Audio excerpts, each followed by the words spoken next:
कि कल स्पिनर्स ने परफॉर्म किया, आज आपके स्पीडस्टर्स खास करके नाहिद राना का वो स्पेल बहुत ही आला। बिल्कुल।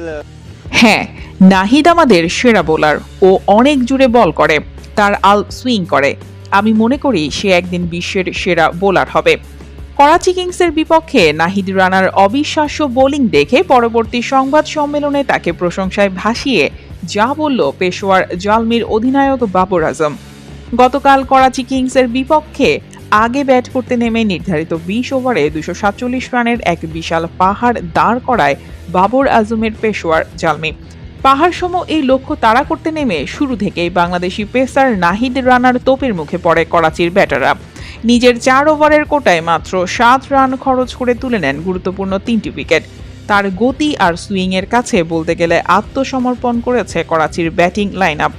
ম্যাচ শেষে সংবাদ সম্মেলনে এই তরুণ তুর্কির প্রশংসা করতে ভুল করেননি পেশোয়ার জালমি অধিনায়ক বাবর আজম। নাহিদ রানার পারফরমেন্সে মুগ্ধ বাবর বলেন, সত্যি বলতে নাহিদ রানা বর্তমানে আমাদের সেরা বোলার। ও আজ যা করেছে তা এক কথায় অবিশ্বাস্য। আমি ওর বোলিং স্পেল দেখে পুরোপুরি মুগ্ধ।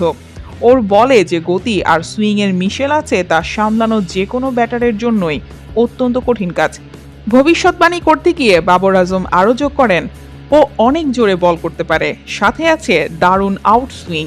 আমার বিশ্বাস এই ধারাবাহিকতা ধরে রাখলে নাহিদ রানা একদিন বিশ্বের সেরা বোলারদের একজন হবে।